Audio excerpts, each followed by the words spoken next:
বিশ্বকাপ ফুটবলের উদ্বোধনী মঞ্চ Katie peri, ব্ল্যাকপিঙ্কের Lisa, lakh crore দর্শকের চোখ আটকে থাকবে। আর ঠিক সেই মুহূর্তে ঢাকায় জন্ম নেওয়া এক ছেলে মাইক্রোফোন হাতে দাঁড়িয়ে থাকবেন টরেন্টোর মঞ্চে।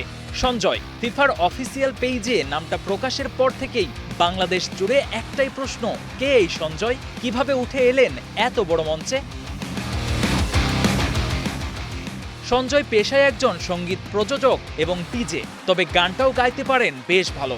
ঢাকায় জন্ম, বেড়ে উঠেছেন ক্যালিফোর্নিয়ায়। বলিউড পাড়ায় আছে বিশেষ পরিচিতি। কাজ করেছেন শ্রেয়া ঘোষাল, বাদশা, গুরু রান্ধাওয়া, নোরা ফাতেহির মতো ভারতীয় স্টারদের সঙ্গে। তিনি প্রথম লাইমলাইটে আসেন সোশ্যাল মিডিয়ায় ভাইরাল হওয়া এক ভিডিওর মাধ্যমে। সেখানে দেখা যায় ভারতীয় জনপ্রিয় ড্যান্সার নোরা ফাতেহি সঞ্জয়ের পাশে দাঁড়িয়ে তারই সুর করা গান গাইছেন।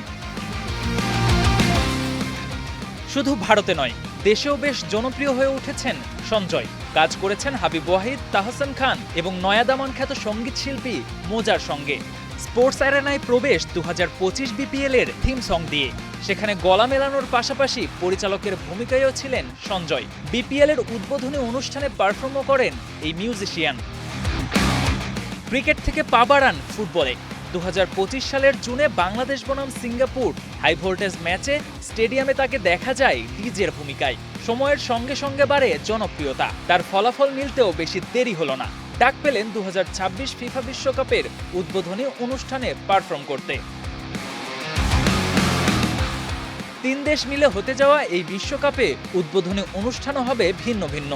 যেখানে 12 জুন কানাডার টরেন্টোতে অনুষ্ঠেয় উদ্বোধনী অনুষ্ঠানে পারফর্ম করবেন সঞ্জয়। তার সঙ্গে মঞ্চ মাতাতে দেখা যাবে মার্কিন পপ তারকা কেটি পেরি, ব্ল্যাকপিঙ্ক তারকা লিসাকে।